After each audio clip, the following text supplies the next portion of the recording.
On en vient au développement économique. La DAE 6 n'a pas fait l'objet d'inscription, elle est adoptée. La DAE 16 aussi. Et la parole est à Éric Ellers concernant la DAE 19, convention de financement avec Haute-Paris. Oui, merci, Monsieur le maire, mes chers collègues. Nous sommes favorables au développement des fontaines dans les secteurs touristiques de la capitale et dans celui de Montmartre pour ce qui concerne le 18e arrondissement. Les fontaines dénommées Ma Source, vous apprécierez le jeu de mots, qui font l'objet de cette délibération, présentent de nombreux avantages. Elles sont utilisables par les personnes handicapées, elles sont éco-conçues et fabriquées en France, elles sont modulables et communicantes. Elles peuvent ainsi comporter une ombrière, 2 sources d'eau pour boire, ainsi qu'un dispositif de remplissage de bouteilles ou de gourdes, et enfin un brumisateur, avec en option un dispositif d'hydratation pour les animaux domestiques. Notre première question est de savoir quels sont les choix retenus pour le 18e parmi les modules et les options proposées par le fabricant. Et notre deuxième question porte sur l'endroit à Montmartre où vous prévoyez d'implanter ces fontaines. Par ailleurs, nous déplorons la pratique peu recommandable du street pooling à laquelle s'adonnent certains individus dans des quartiers populaires du 18e, notamment dans d'autres arrondissements aussi malheureusement. S'il faut la réprimer avec la plus grande sévérité, il convient également de prendre en compte le besoin de se rafraîchir dans ces quartiers. Le besoin de s'hydrater et de se rafraîchir n'existe pas qu'à Montmartre, il est très présent dans tous les quartiers de notre arrondissement et notamment dans les quartiers populaires où parfois les gens sont logés dans des conditions les plus difficiles, notamment en été. C'est d'ailleurs ce qu'a évoqué la Fondation Abbé Pierre récemment en parlant des bouilloires thermiques. Aussi, c'est notre troisième question. Quelle est votre stratégie concernant le rafraîchissement dans les quartiers populaires du 18e ? Nous avons noté que vous envisagez l'installation de piscines éphémères ou la facilitation d'accès à des piscines éphémères, mais prévoyez-vous de développer des brumisateurs ou des fontaines de type Ma Source ? Nous avons donc soif de connaître vos réponses à ces 3 questions et nous voterons pour cette délibération. Je vous remercie. Merci Jean-Philippe. Oui, merci. Alors, beaucoup de questions. Beaucoup de questions sur le déploiement de ces brumisateurs et fontaines dans le 18e. Alors, je rappelle que là, la délibération dont on parle concerne spécifiquement les zones touristiques et c'est donc un programme spécifique qui fait l'objet de cette convention qui est proposée là avec Haute-Paris pour les études d'implantation et le déploiement de ces fontaines. Dans le cadre de ce programme qui concerne les zones touristiques, pour le 18e, c'est l'axe Blanche-Pigalle qui est concerné pour une raison assez précise d'ailleurs, c'est que vous l'avez dit, vous l'avez précisé, ces fontaines sont accessibles et utilisables par les personnes en situation de handicap et qu'elles vont précisément être installées sur ces sites qui est classé en accessibilité augmentée. Et c'est donc une partie spécifique du programme de déploiement des fontaines dans les zones touristiques. Je précise d'ailleurs que le déploiement de ces fontaines, alors que ce soit dans les zones touristiques ou dans le reste des quartiers du 18e et de Paris d'ailleurs, se fait sur 2 fondements essentiels. D'abord, évidemment, la nécessité d'avoir des points de rafraîchissement compte tenu du réchauffement que l'on connaît, que l'on constate tous. Et donc, un élément parmi d'autres, mais de rafraîchissement dans la ville. Et le deuxième élément qui est très important aussi, c'est de limiter l'usage de l'eau en bouteille, puisque toutes ces fontaines permettent de remplir des gourdes, ce qui en plus donc du point de vue du respect de l'environnement et de la prolifération des plastiques à usage unique est assez vertueux. Voilà ce que je peux vous répondre. Et alors, concernant les autres quartiers, je n'ai très honnêtement pas la réponse, puisque là, c'est vraiment spécifique aux quartiers touristiques, et c'est pour ça que je ne pourrais pas vous répondre avec précision sur les autres quartiers du 18e. Je ne sais pas si quelqu'un a en tête toutes les implantations, mais en tout cas, on en a implanté au Square Charles-Hermite. Dans le réaménagement de la Porte de la Chapelle, il est aussi prévu des fontaines, de la même façon à Tristan Tzara, à côté du Square Rachmaninoff, à Éole, si je me souviens bien, mais on pourra vous faire passer la liste précise qui n'est pas dans la délibération, mais qu'évidemment on peut vous faire passer. Et donc je mets aux voix la DAE 19 qui est pour unanimité. Je vous en remercie. On en vient à la convention et subvention d'investissement à la structure Terra, et la parole est à Éric Ellers. Merci Monsieur le maire, mes chers collègues.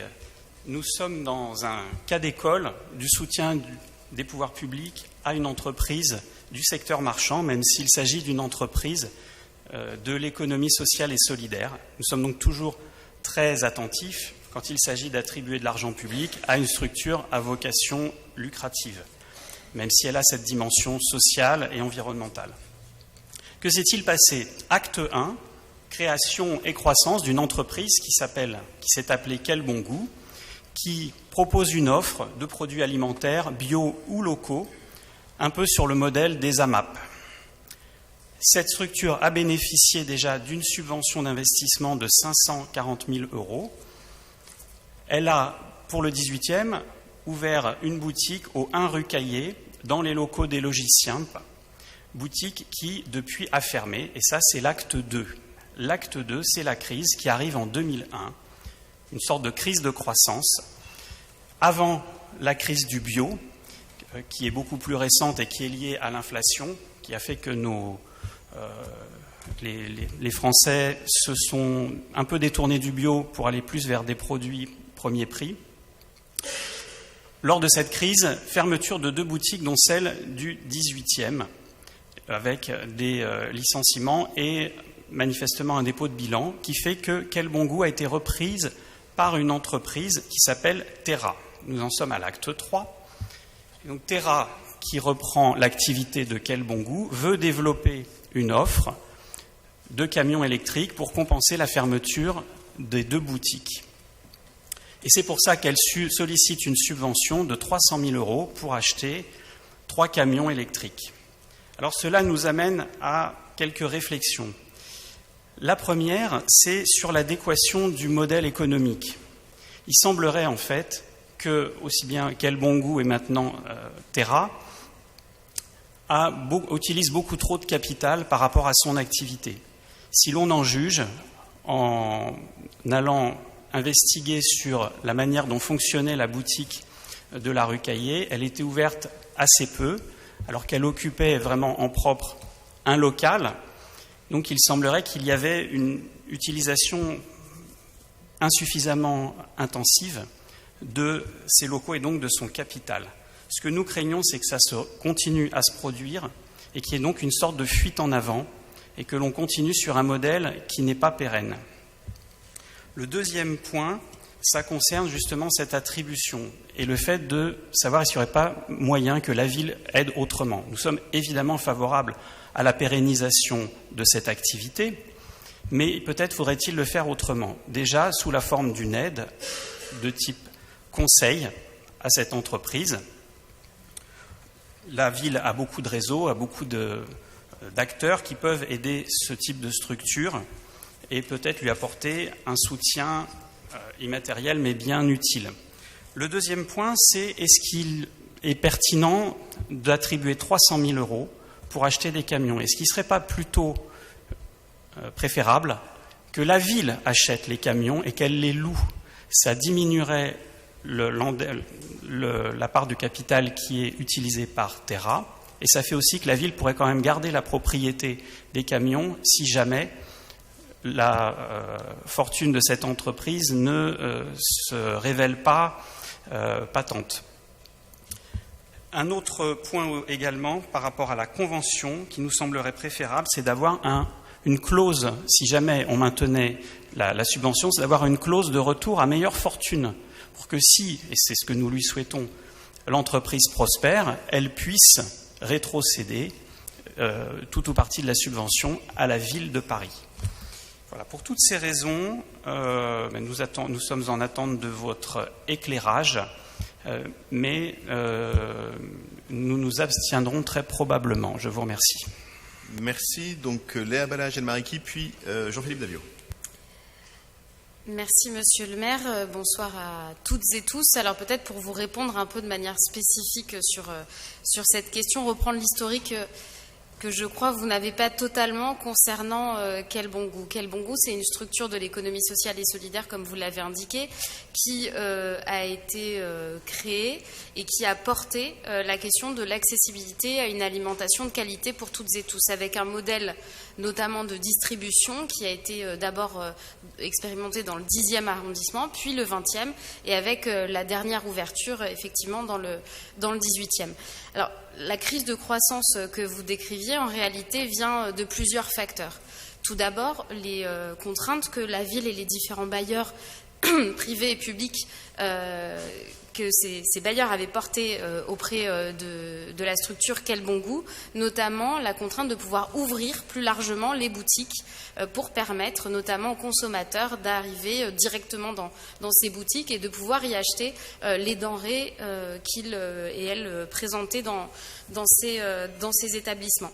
Puisque, en effet, le fonctionnement de Quel Bon Goût, c'était d'abord de faire des précommandes qui étaient ensuite commandées, collectées auprès de l'ensemble des fournisseurs dans un rayon de 250 km maximum des fournisseurs de Quel Bon Goût, qui étaient livrés aux consommateurs qui venaient récupérer les paniers 48 heures, 72 heures après avoir passé cette commande. Ça a assuré un schéma logistique qui n'a pas subi des augmentations que connaissent d'autres structures parce que l'inflation a été contenue sur ce schéma logistique.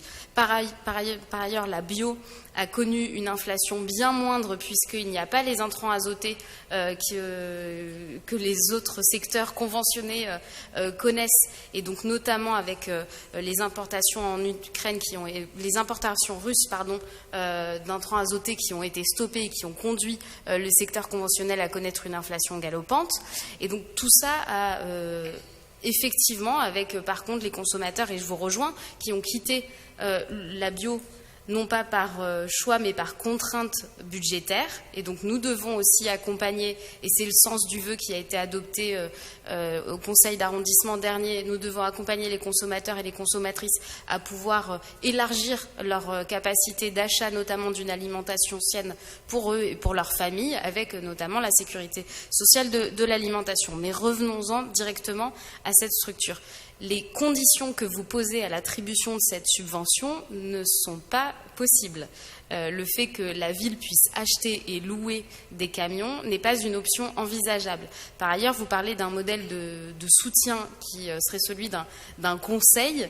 Alors, on n'est pas une société de conseil à la ville de Paris. En revanche, on travaille main dans la main avec les porteuses et les porteurs de projets, notamment dans le territoire. Et c'est la raison pour laquelle, dès la connaissance des repreneurs de l'activité de Quel Bon Goût, nous les avons reçus au sein de la mairie du 18e arrondissement avec Monsieur le maire et Jean-Philippe Davio et moi-même. Nous les avions reçus notamment pour voir comment est-ce qu'ils pouvaient poursuivre leurs activités dans le 18e arrondissement. Et la solution de pouvoir avoir une distribution de quartier en quartier qui permette véritablement une accessibilité presque au pied de l'immeuble d'une alimentation de qualité, avec le soutien financier à l'achat de ces camions électriques, nous paraît être une bonne solution pour permettre notamment à des quartiers qui sont plus éloignés que ceux du magasin qui était alors celui de Quel Bon Goût puissent en bénéficier. Donc c'est la raison pour laquelle j'appelle l'ensemble des élus de cette Assemblée à voter pour cette délibération, puisqu'elle permettra non pas de soutenir un projet qui serait soi-disant mal ficelé, mais plutôt de soutenir concrètement l'accès à une alimentation de qualité pour tous les habitants du 18e arrondissement. Et je vous invite vraiment à découvrir la boutique Quel Bon Goût. Vous pouvez y aller, c'est à quelques minutes en vélo si vous le pratiquez. Et c'est véritablement moins cher et de très bonne qualité. Je vous remercie. Merci Jean-Philippe. Oui, quelques mots en complément, puisque Léa a dit beaucoup de choses essentielles. Simplement vous dire que lorsque nous avons reçu les porteurs de ce projet, etc., de ce projet de reprise, d'abord nous avons eu affaire à des professionnels. Je le dis parce que les conseils sont toujours utiles pour le déploiement d'activités, mais là nous avons vraiment eu l'impression qu'on avait affaire à des professionnels et qui, à mon sens, avaient identifié deux points très importants. Le premier point était peut-être la faiblesse du modèle Quel Bon Goût. Et le deuxième point qui était du coup de quelle manière redémarrer redéployer l'activité en effaçant, si on peut dire, ses faiblesses et en se donnant les moyens d'avoir une activité pérenne et qui puisse fonctionner et s'autofinancer sans avoir besoin d'autres financements. Donc ça a été un point à nos yeux extrêmement important. Par ailleurs, je souligne que, partant de ce principe-là, ils ont souhaité conserver quand même leurs 3 des 5 boutiques, donc 3 qui sont réparties sur le 20e et le 10e arrondissement, et que l'achat de ces camions va venir en complément de ces boutiques. Et avec une possibilité, et qui à nos yeux est très importante aussi, de pouvoir aller dans un certain nombre de quartiers dans lesquels des boutiques ne pourraient pas forcément s'implanter, et ce qui va permettre un accès à cette alimentation durable et de circuits vraiment très courts dans beaucoup plus de quartiers que ça n'était avec des boutiques fixes. Et pour terminer, pourquoi aussi l'usage de ces camions ? Ils avaient identifié parmi les faiblesses de Quel Bon Goût une réelle difficulté logistique, puisqu'ils étaient tributaires de livraisons qui venaient de leurs fournisseurs, qui étaient effectivement dans un rayon de 250 km autour de Paris, qui dans certains cas fait quand même des distances un petit peu conséquentes, beaucoup depuis la Picardie par exemple, et qu'ils étaient donc tributaires de ces livraisons et qu'ils ont donc considéré qu'il était préférable de pouvoir être autonome sur cet aspect logistique, ce qui leur permettait d'être beaucoup plus réactifs et de maîtriser davantage la chaîne depuis le lieu de production jusqu'au lieu de distribution. C'est pourquoi je pense que cette subvention est très utile. D'abord, on peut se dire les choses. Il y a eu quand même plus de 500 000 € d'argent public qui a été mis effectivement dans la première partie du projet, donc dans Quel Bon Goût. Et je pense qu'il est utile et vertueux d'accompagner le repreneur pour que cet argent-là n'ait pas été perdu. Et ça, je crois profondément qu'on doit y être aussi extrêmement attentif et que, tel que leur projet s'est déployé, cette subvention qui va venir donner le coup de pouce un peu décisif pour permettre le redémarrage dans de bonnes conditions, je pense que ce coup de pouce est absolument nécessaire à soutenir et ça n'est pas de l'argent public supplémentaire mis sur la table comme ça, c'est une condition de réussite de l'ensemble du projet. Merci beaucoup pour toutes ces explications. Je vais donc mettre aux voix la DE 76 qui est pour, qui est contre, qui s'abstient. Elle est adoptée, je vous en remercie. La DE 125 n'a pas fait l'objet d'une inscription, elle est adoptée. Et la parole est à Anne Giudicelli concernant la DE 128, la fabrique de la Goutte d'Or. Oui, merci Monsieur le maire. Effectivement, concernant cette délibération, il s'agit là aussi d'un projet dont les objectifs sont vertueux, on va dire, puisqu'il s'agit d'une coopérative, la fabrique de la Goutte d'Or, qui, je cite, a pour objectif la dynamisation de l'activité économique du territoire et le développement des activités des coopérateurs, notamment par le développement des perspectives de marché et la mise à disposition d'outils mutualisés et d'autre part la lutte contre le travail informel. Outre que c'est un peu jargonneux, en fait, je dirais qu'on est là sur le secteur du tissu et des habits, avec une connotation, je dirais, culturelle, puisque c'est des vêtements du monde, on va dire. La subvention qui a été portée au bénéfice de cette association remonte dès 2019.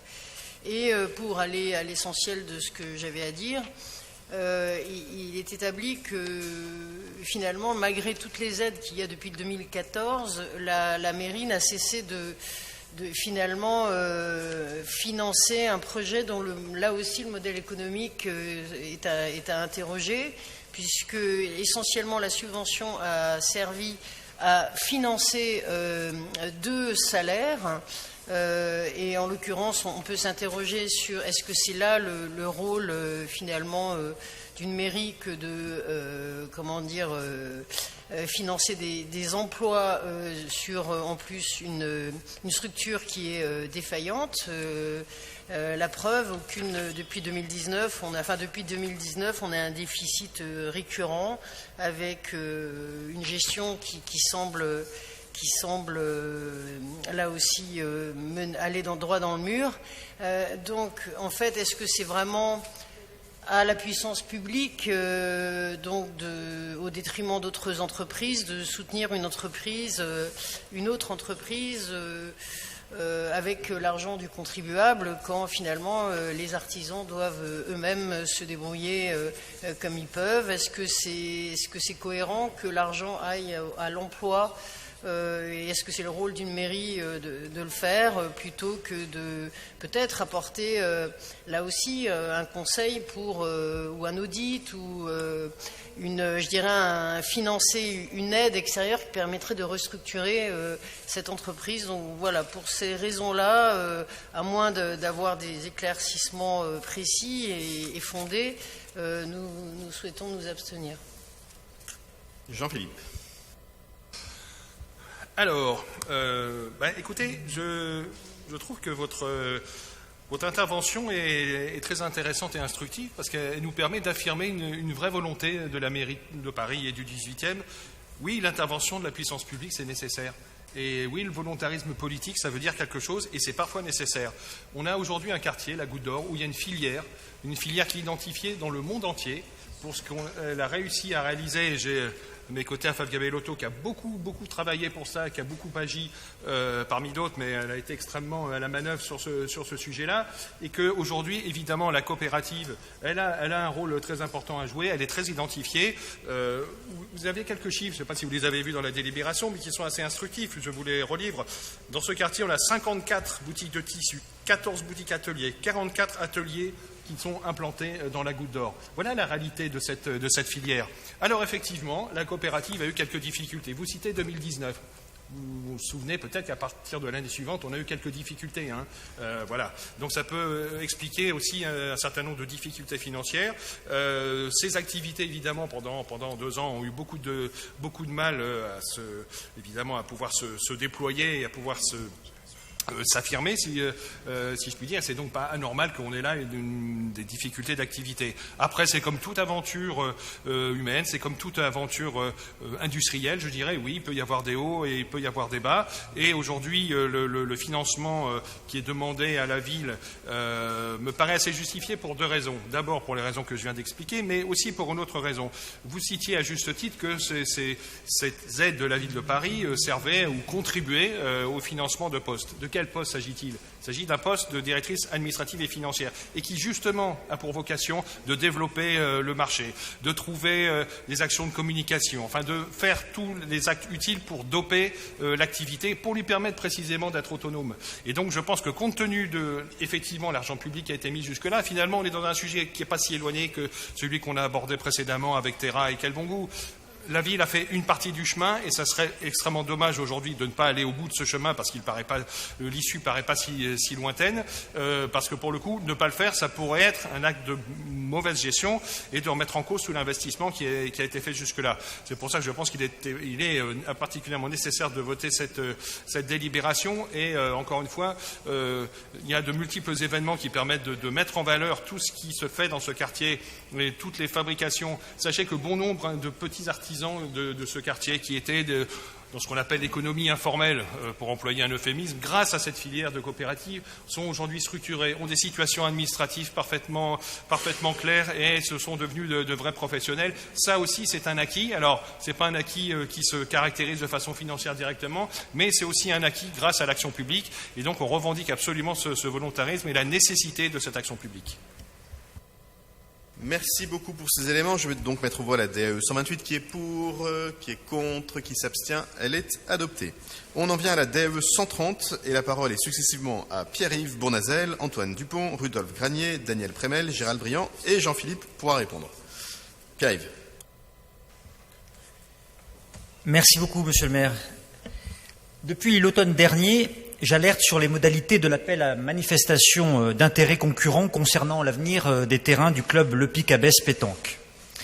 Je voudrais rappeler que les projets qui ont été déposés l'ont été alors même que la composition de la commission et les attendus précis, dont le nouveau plan local d'urbanisme, sur lesquels elle allait motiver sa décision, n'étaient pas connus des candidats.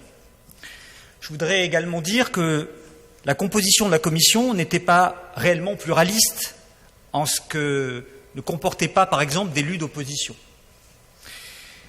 J'ai rappelé à plusieurs reprises qu'il était de notre devoir d'élus et d'amoureux de Montmartre, au fond, de notre village, Montmartre, de protéger et de valoriser l'engagement des membres du CLAP. Le CLAP, ce sont des habitantes et des habitants qui, bénévolement, depuis de nombreuses années, voire des décennies, ont fait de cet espace un lieu populaire, un lieu chaleureux, convivial, dont l'activité favorise clairement le lien social, la protection d'un espace vert et le dynamisme de notre village. Pourquoi alors la ville de Paris n'a-t-elle pas souhaité faire une convention avec le CLAP? Pourquoi a-t-elle laissé pendant des années prospérer une situation de flou juridique et puis d'un coup poussant cet appel à manifestation? Pourquoi ne pas avoir profité de cette situation pour remettre chacun dans les clous juridiques, de maintenir le CLAP sur le lieu et d'engager de nouvelles perspectives entre la ville et le CLAP afin que chacun y trouve son compte? Il me semble que ce serait de bonne gouvernance, une bonne méthode de travail et surtout peut-être le respect de celles et ceux qui ont fait vivre ce lieu. Ils l'ont fait vivre d'ailleurs dans le respect du classement du site du maquis. Je rappelle que ce site est donc classé depuis une tentative de promotion en 1987 et cet esprit du maquis a été largement préservé. J'ai porté depuis cet appel à manifestation l'idée qu'il faut mettre au cœur du projet une vision écolo, une vision ouverte, une vision sociale et fédératrice. Le projet du CLAP qui a été présenté, j'ai lu la délibération, il y a des choses qui m'ont surprise. D'abord, il n'est pas précisé dans la délibération que le projet du CLAP est un projet associatif. Pourquoi? Que ce projet associatif a été co-construit avec d'autres associations. Pourquoi ne pas le préciser? Par ailleurs, je note qu'il est reproché à plusieurs candidats, à plusieurs projets donc, dont le projet du CLAP, mais aussi le projet d'Aurélien Louis, de ne pas tenir suffisamment compte du PLU bioclimatique. Mais nous avons voté le PLU bioclimatique en juin. Ils ont déposé leur dossier il y a plusieurs mois. Ils ne pouvaient pas connaître le PLU bioclimatique et en connaître les attendus. Par ailleurs, j'avais exprimé l'idée et le souhait, lors de la mise en place de cet appel à manifestation, que tous les projets proposés puissent intégrer le CLAP, à minima, puissent intégrer celles et ceux qui ont fait vivre ce lieu pendant des années et des décennies. Ce n'est quand même pas rien. Hormis le projet, par exemple, de M. Louis, ce n'est pas le cas.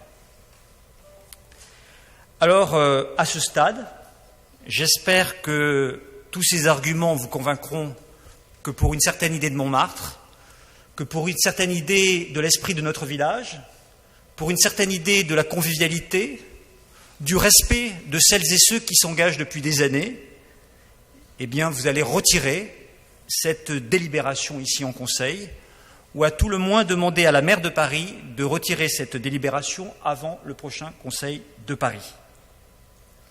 Si tel n'était pas le cas, évidemment, nous voterions contre cette délibération, mais je suis persuadé que l'intérêt général peut progresser dans les têtes des uns et des autres et que cette délibération peut être donc retirée, ce qui permettrait de reprendre le dialogue et qui permettrait peut-être de trouver la bonne solution pour Montmartre, la bonne solution pour celles et ceux qui se battent pour une certaine idée, encore une fois, de ce village.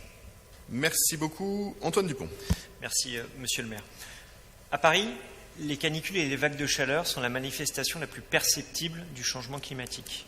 Si 2022 était décrit par Météo France comme l'été de tous les records, avec un été avec des températures extrêmement élevées, comparables à celles de la canicule de 2003, l'été que nous avons vécu sera un été normal en 2030 à Paris. C'est pour adapter au mieux notre ville au changement climatique que sous la présidence d'Alexandre Florentin, conseiller de Paris écologiste, a vu le jour un rapport intitulé « Paris à 50 degrés ». Dans ce rapport, Christophe Nadjowski, l'adjoint à la maire de Paris en charge notamment des espaces verts, indique, je cite, « Pour limiter les vagues de chaleur et pour adapter notre ville à la double crise du climat et de la biodiversité, il faut remettre du végétal partout où cela est possible. » Autre rapport, aux ambitions partagées, le plan biodiversité 2018-2024, dans lequel 2 axes forts ressortent, à savoir la biodiversité par et pour tous, ainsi que la biodiversité partout. Ces rapports ne peuvent rester lettre morte et la ville de Paris doit se donner les moyens de ses ambitions. Le maquis des merveilles, porté notamment par notre collègue Victoria Barrigan, situé non loin du 17 avenue Junot, est un bel exemple de ce que nous aurions pu faire avec la parcelle du 17 avenue Junot. Le groupe écologiste et citoyen regrette que la ville de Paris n'ait pas pu saisir l'opportunité que cet espace représente pour faire de cette parcelle un bien commun municipal de biodiversité préservé et géré par la collectivité. Pour ces raisons, nous ne voterons pas cette délibération. Par ailleurs, la convention d'occupation pour laquelle il nous est demandé d'octroyer un pouvoir de signature à la maire de Paris ne nous est pas présentée ce soir. Je vous remercie. Merci. Rudolf Granier. Merci, monsieur le maire. De notre côté, nous serons toujours du côté du droit. Nous serons toujours du côté de la loi. Et la délibération qui nous est présentée aujourd'hui est l'objet et le résultat d'un triple héritage. Un héritage déjà qui est bien antérieur au poste de premier adjoint de monsieur Lejoindre, bien antérieur donc au poste de maire de monsieur Lejoindre, mais 28 ans que cette majorité politique quand même préside aux destinées de cet arrondissement. Il est l'héritage d'une procédure peu transparente. Je vous ai fait la demande officielle par courrier de faire partie de la commission d'examen. Je n'ai reçu aucune réponse. Alors, vous n'étiez pas du tout obligé, j'avoue, de nous y intégrer, mais c'était sans doute un geste qu'on aurait pu attendre de votre part. Lors d'un conseil d'arrondissement, vous avez fait état d'un rapport de l'inspection générale de la ville de Paris édité en 2019. Nous avons une décision aujourd'hui en 2023. Qu'a-t-on fait de ces 4 années ? Si jamais il fallait agir vite, sous injonction de l'inspection générale de la ville de Paris, nous avons quand même attendu 4 ans. Je rappelle que ce rapport a été classé comme confidentiel. J'ai demandé les raisons du classement confidentiel de ce rapport. Nous avons le droit de vous demander ça. Vous n'avez pas trouvé opportun de me répondre. Troisième héritage qui nous amène à cette délibération est sans doute le résultat d'une procédure hasardeuse. Le point de départ est une manifestation spontanée d'intérêt, émanant d'un tiers, sans sollicitation. Alors, sauf si la décision qui nous amène à délibérer aujourd'hui vient du rapport que nous ne connaissons pas, ou soit elle vient de cet appel à manifestation spontanée. En tout cas, nous n'avons pas la genèse de ce projet. Et je comprends que, finalement, vous subissez les choses, que vous n'en êtes pas tant acteur que ce que vous voulez bien dire. Et puis, finalement, aujourd'hui, on arrive à un appel à manifestation d'intérêt concurrent. Là, nous sommes dans une procédure ouverte, connue, libre, transparente. Beaucoup de temps perdu, mais nous arrivons à un résultat qui est sans appel. Il y a un projet qui sort très nettement du lot. Et nous notons avec intérêt, dans la délibération qui nous est soumise, la demande de Pierre Abadan qui porte sur le maintien d'une pratique sportive et d'une ouverture au public. Nous y sommes également attachés et je comprends de l'offre retenue qu'elle tend aussi vers le maintien de la pratique sportive et de l'ouverture au public. De l'analyse des offres qui nous est soumise, nous comprenons également qu'une offre répond largement aux critères environnementaux énoncés, et les critères que j'imagine être le fruit d'un large consensus dans la majorité, incluant évidemment les écologistes, ce qui apparemment n'est pas le cas, eu égard à ce qu'a dit mon collègue Antoine Dupont. En somme, avec beaucoup de retard, cette situation aujourd'hui de ce terrain ne saurait perdurer. Nous comprenons que les actuels résidents sont associés au futur projet et nous nous en félicitons. Nous appelons aussi à l'apaisement et je pense que l'actuelle majorité serait bien inspirée de proposer aux principaux protagonistes l'apaisement, de travailler ensemble, de se mettre autour d'une table. Et quand on voit également ce que vous êtes capable de laisser faire sur les espaces verts, vous comprendrez qu'une initiative émanant du privé sera toujours meilleure que les associations subventionnées que nous analysons à chaque longueur de conseil d'arrondissement. Vous nous reconnaîtrez au moins le mérite de la constance, mes chers collègues. Je le répète, nous serons toujours du côté de la loi et du droit, sans quoi nous voterons favorablement cette délibération. Je vous remercie. Daniel Prémel, puis Gérald Briand. Oui, je vais être très brève, parce que effectivement, je pense que le maquis de Montmartre méritait un petit peu plus de repos, de temps. Et je trouve que cette procédure est très précipitée. Et donc, effectivement, dans cette précipitation, je ne sais pas si on est toujours clairvoyant. Ça, c'est le premier point. Et le deuxième, effectivement, ce qui nous aurait aidé, c'est une convention qui aurait permis de pouvoir aller plus dans les détails. Alors, je ne doute pas qu'elle va venir, cette convention. Ça, j'ai suffisamment confiance dans les services de la ville pour le savoir. Mais en état des lieux, n'ayant pas ces éléments-là, je me permettrai donc de ne pas... je ne dis pas que je suis contre, mais je suis effectivement dans l'abstention. Gérald Briand, puis Jean-Philippe Dalliot. Bonsoir. Par rapport à... Il y a deux petites choses dans le débat. Donc, dans le débat, j'entends un petit peu les arguments qui sont échangés. Il y a quelque chose que j'ai du mal à comprendre en écoutant Antoine Dupont, c'était que moi j'ai le sentiment dans la délibération que j'ai lue que justement le projet qui était retenu était sur un projet qui était de naturation et qui allait faire qu'il y ait plus d'espace vert entre hier et aujourd'hui. Ou alors j'ai mal compris, mais de mon point de vue, ça a répondu à la demande. Donc le plaidoyer climatique que je partage, de mon point de vue, est rempli avec le choix de la délibération. Ou alors, comme je ne suis pas un spécialiste, peut-être que je me suis trompé, que je me suis égaré. Aujourd'hui, c'est jamais simple.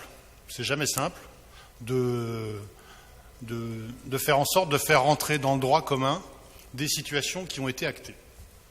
Là, on a 50 ans d'histoire. C'est pas une chose simple. C'est pas une chose simple.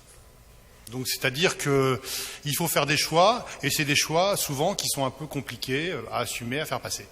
Après, moi, ce que je crois aujourd'hui, c'est que, nous, l'intérêt pour le groupe communiste, avec le positionnement que vous avez noté de Daniel, donc où il y a une pluralité, parce que chez nous, la liberté de vote est un acquis important, auquel je me félicite.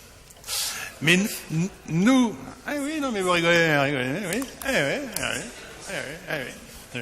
D'ailleurs, s'il y en a qui veulent rejoindre le groupe communiste, surtout qui n'hésitent pas. Alors, il faut un peu de police dans ce... je sais pas, il y a un perturbateur en face là. Donc de dire qu'aujourd'hui, on a besoin de faire entrer dans le droit un usage. Moi, personnellement, et je crois que c'est partagé par beaucoup, moi ce que je veux, c'est que l'activité de pétanque puisse continuer. Puisse continuer tout en faisant en sorte que l'acquis de la naturation de ce site continue. Donc après, c'est une équation qu'on a à résoudre qui n'est pas simple. Donc, moi, ce que je pense, c'est qu'aujourd'hui, on avance. Il y a eu une décision qui a été prise par ce conseil d'arrondissement. C'est pour ça que les vœux sont importants, parce que c'est grâce à un vœu. Non, parce qu'on m'a souvent dit que les vœux étaient une perte de temps. C'est pas vrai. Ce vœu-là a permis qu'on ait une décision qui soit prise et qui, aujourd'hui, débouche sur une délibération. Donc je m'en félicite. Et donc c'est pour ça que c'est toujours important. Et comme quoi, de faire des vœux, c'est pas si puéril que ça, et ça peut être intéressant. Et on est aujourd'hui dans une procédure. Alors, j'entends et je vois des gens qui, autour de moi, pensent que le choix qui a été retenu par les services, parce qu'il y a quand même des services qui ont travaillé, je veux bien qu'il y ait la composition des élus, mais c'est quand même un peu, moi je fais confiance aux services et aux fonctionnaires de la ville pour aussi travailler sur le choix. Ouais, je suis comme ça, je suis à vieille école. Donc, aujourd'hui, il y a un choix qui est proposé. Bon. Manifestement, il y a certaines personnes qui ont décidé, qui étaient d'accord, parce que notre vœu a été voté à l'unanimité sur la procédure, que, manifestement, il y a un désaccord sur le gagnant. En fait, c'est comme si, vous savez, il y a les Jeux Olympiques l'année prochaine, il y a le 100 mètres, et le coup part, et 10 secondes après, on dit « Ah non, vous avez gagné, vous ?» Ah bah non. En fait, on va refaire le match, parce que vous, c'est pas vous, vous devez pas gagner. Moi, ça me pose un problème.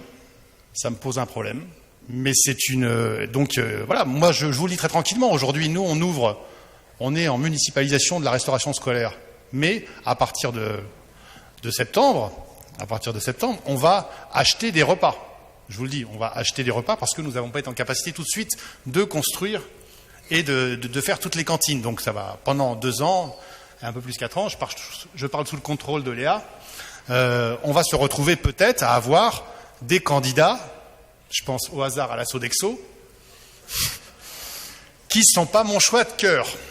Mais je me vois mal en train de dire « Ah non, vous en fait, non, vous n'avez pas le droit, vous. » Donc on refait ça ne marche pas comme ça. Donc une fois qu'on s'est engagé, on assume. Après, ce que je crois, c'est que moi, personnellement, et je veux le dire aujourd'hui très publiquement, c'est que le match, il n'est pas fini. Là, pourquoi ? Parce qu'on va travailler sur une convention. Moi, en l'occurrence, ce qui m'intéresse, c'est ce qui arrive après.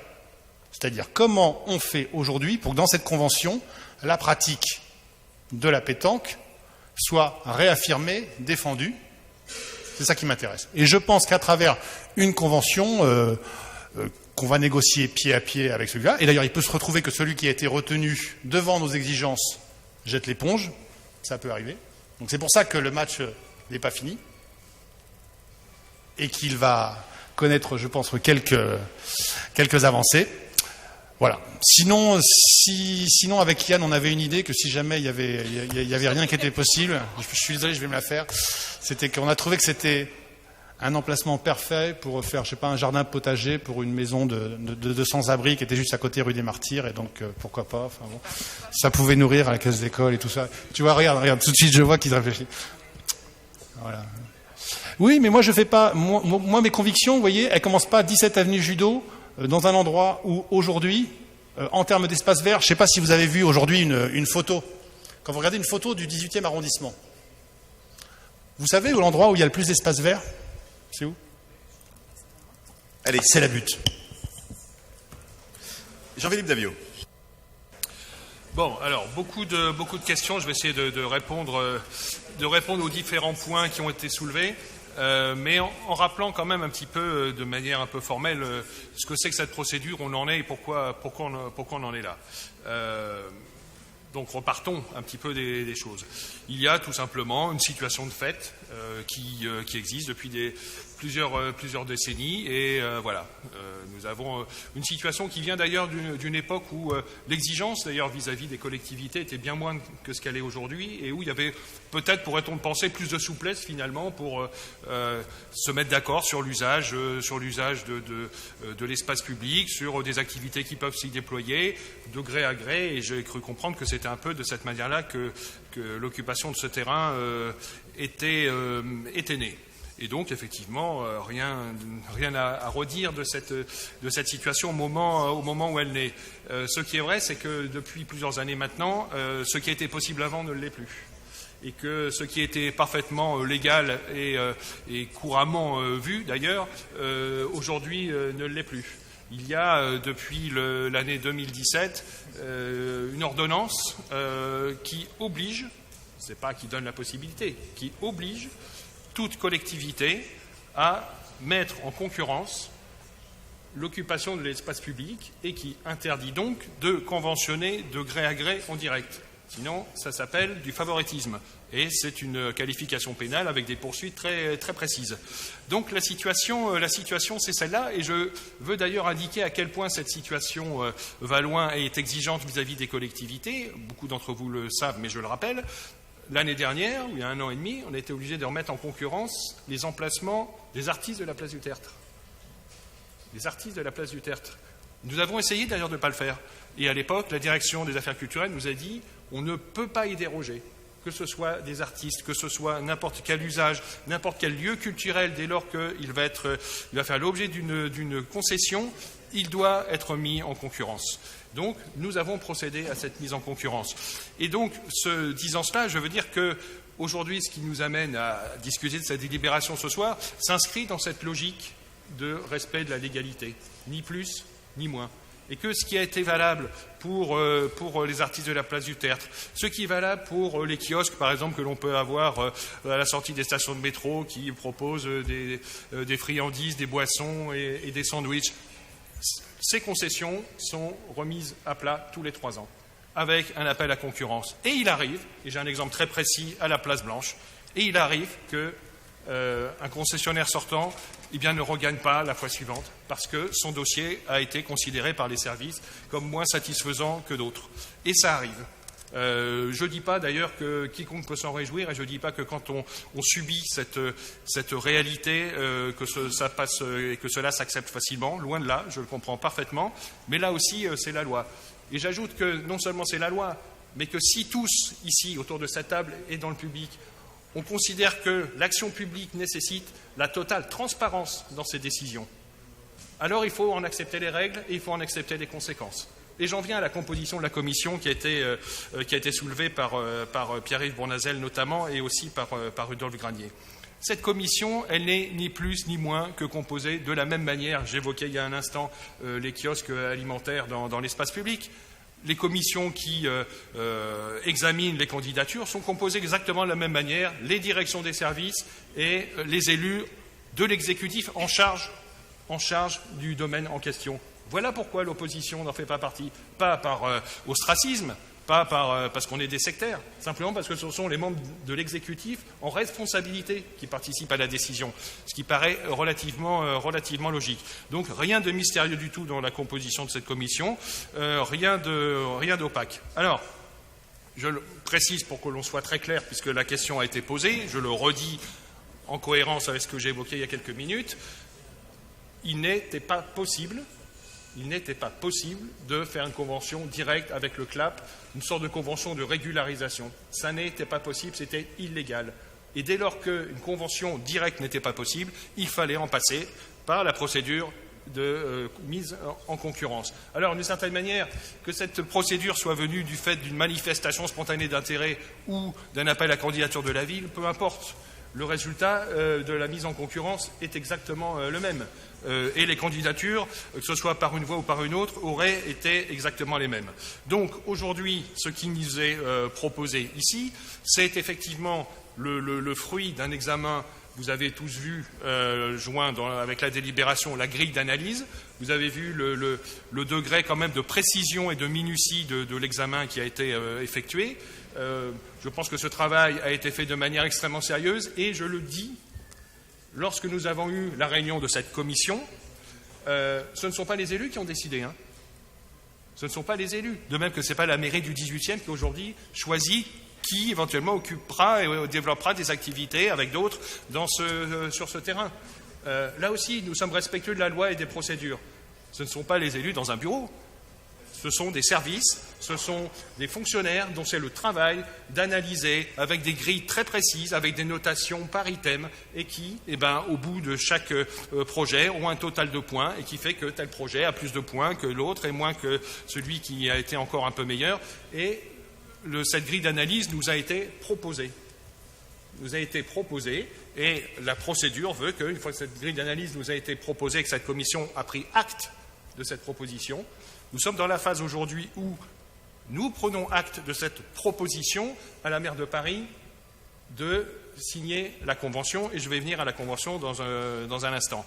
Aujourd'hui, conseil d'arrondissement ici, nous allons émettre un avis, et le vote définitif sera au conseil de Paris, et ce sera le conseil de Paris qui validera ou pas la proposition que la commission a actée, faite par les services de la ville de Paris. Voilà exactement comment se déroule la procédure.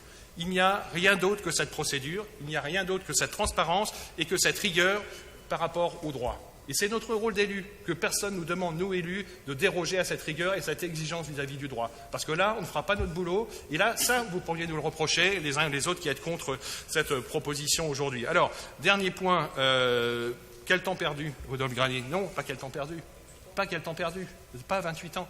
J'ai commencé par dire qu'il y a eu pendant un moment un certain nombre d'usages qui pouvaient s'admettre parce que c'était le fruit de l'histoire, parce que ça fonctionnait comme ça et que personne n'avait rien à dire. Bien sûr. Alors on aurait pu dire qu'il aurait fallu qu'effectivement, juridiquement, la situation soit un peu plus bordée. Si c'était la seule situation dans le 18e ou dans tout Paris et dans d'autres communes où il y avait des usages comme ça de fait, ça se saurait. Donc il n'y avait rien de plus et rien de moins dans cette situation-là que dans d'autres. Mais il y a effectivement cette ordonnance de 2017 qui change singulièrement les choses. Il y a cette inspection dont vous avez fait mention qui arrive après. Je rappelle d'ailleurs, précision qu'une inspection, le rapport d'inspection est remis à la maire de Paris. Ce n'est pas une inspection qui est remise aux élus ou à l'ensemble du Conseil de Paris, c'est remis à la maire de Paris et j'ai l'impression que la procédure de laquelle nous parlons ce soir est plutôt conforme aux recommandations de cette inspection. Je crois qu'on fait notre travail. Et sur le délai, cette inspection a été faite en 2019. Il ne vous a pas échappé qu'à partir de 2020, on a quelques petits événements qui ont fait... Non, mais de ce que j'ai pu entendre par les services... Mais je vous le dis, voilà. Sans avoir lu tout, on peut avoir quelques échos. C'est des choses qui peuvent arriver. Et oui, il y a eu 2-3 ans qui ont été là un peu perturbés dans le travail des services et dans les possibilités de travail que nous tous collectivement avons eues. Et quand même, on parle là ce soir de cette délibération qui, d'une certaine manière, est un peu le bout du processus. Même si Gérald le dit, ça n'est pas terminé. Il y aura la convention et j'y viens dans une seconde. Mais tout ce processus-là est engagé depuis 1 an. Depuis 1 an. Donc, on ne commence pas aujourd'hui, on ne découvre pas la Lune aujourd'hui. Ça fait déjà 1 an de travail sur cette procédure, ce qui veut dire que ça montre bien le temps qui a été donné quand même à chacun. Et Pierre-Yves Bournazel, je vous réponds quand même sur la question du PLU bioclimatique. Non, c'est factuellement faux ce que vous dites. C'est factuellement faux parce qu'il n'est pas fait référence au PLU bioclimatique, il fait référence au PLU tout court. Pas au bioclimatique, parce qu'il y a déjà un certain nombre de règles dans le PLU qui existent. Et évidemment, on ne va pas demander à des candidats de se conformer à un PLU qui va arriver dans 2 ans ou dans 3 ans. Évidemment, ça n'aurait aucun sens. Donc, ça n'est pas du tout la réalité de la situation. 2 derniers points que je veux préciser. J'ai été destinataire, donc je peux le dire officiellement, de communication émanant du CLAP, disant qu'il ne souhaitait pas être intégré dans un autre projet. Donc, cette demande que font un certain nombre d'élus, qu'il y ait finalement une entente, ce qui nous paraîtrait, je crois, collectivement plutôt une bonne chose, bien sûr, nous y sommes totalement favorables. J'ai cru comprendre que le CLAP ne le souhaitait pas. C'est son souhait, ça le regarde et je n'ai rien à en penser. Je n'ai aucun commentaire à faire. Simplement, factuellement, j'ai cru comprendre que ça n'était pas le souhait du CLAP. Et donc, ce n'est pas une question de refus de la ville de Paris. Et c'est d'autant moins une question de refus de la ville de Paris qu'encore une fois, la Commission et les services ont eu à étudier 4 dossiers présentés séparément.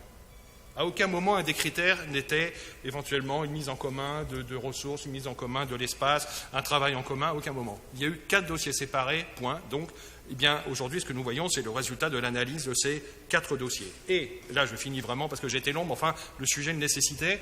La Convention. Pourquoi n'y a-t-il pas la Convention jointe?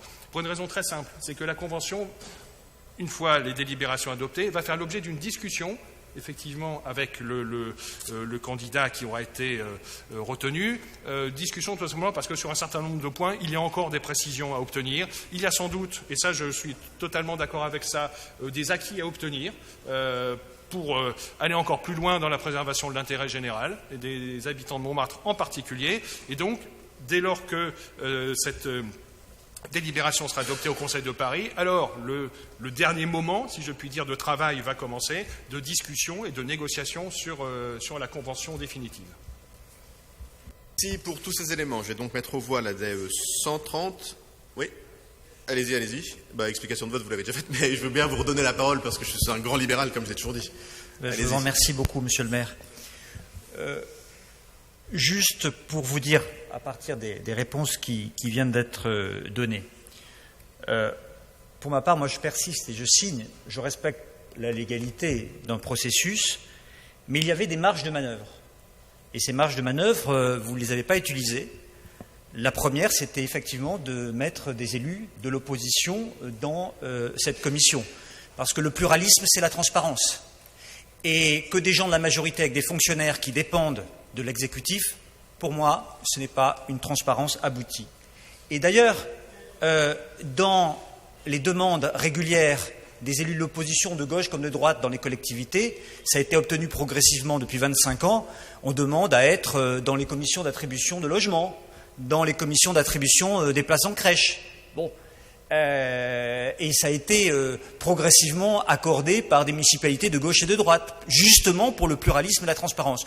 Moi, des commissions avec que des élus et des fonctionnaires qui dépendent de ces élus, j'appelle pas ça le point d'aboutissement du pluralisme et de la transparence. Et il est possible aussi, comme élu, on a le droit de s'exprimer, de l'opposition, eh bien, ne pas être d'accord avec les analyses qui ont été réalisées par cette commission. Je suis en désaccord sur l'analyse et les points qui sont donnés. Et c'est un débat, donc, puisque vous ne retirez pas la délibération, que nous aurons en profondeur au Conseil de Paris sur le fond des dossiers. Enfin, j'ajoute qu'il manque une chose ce soir, pardon de le dire, merci. Merci peut-être à celles et ceux qui, depuis des décennies, ont maintenu ce lieu. Merci peut-être à ceux qui ont permis la diversité sociale, la mixité sociale dans ce lieu. Merci peut-être à celles et ceux qui ont préservé ce lieu en l'entretenant. Peut-être que c'était possible de le dire. Eh bien, j'espère que je le fais en votre nom à toutes et à tous. Bien, je vais mettre aux voix la délibération. Qui est pour, qui est contre, qui s'abstient. Elle est adoptée. J'ajoute un mot maintenant qu'elle est adoptée, même si effectivement c'est le Conseil de Paris qui sera décisionnaire en bout de course. Je pense que quand on est dans des démarches de mise en concurrence, le mieux c'est de ne pas imaginer que les avis de la Commission sont rendus par intérêt politique. Moi, je n'ai pas d'intérêt politique en la matière et j'ai d'ailleurs, je vous en informe, décidé de porter plainte contre quelqu'un qui, sur les réseaux sociaux, a laissé penser que je pouvais avoir des intérêts autres que politiques dans cette affaire. Et je ne laisserai personne, jamais, mettre en cause ma probité et je continuerai à utiliser les moyens qui sont les miens et ceux du droit pour faire respecter cette parole. Donc non, ce n'est pas un enjeu politique. Premier élément. Deuxième élément, et ce sera le dernier avant le Conseil de Paris, je rappelle quand même que nous avons voté un vœu. Le conseil d'arrondissement a posé un acte politique qui décrivait ce qu'il attendait de l'issue de la démarche. J'ajoute que la démarche était dans le vœu. Personne n'a été pris à partie ou en secret sur la forme qu'allait prendre notre délibération. Nous avons voté un vœu.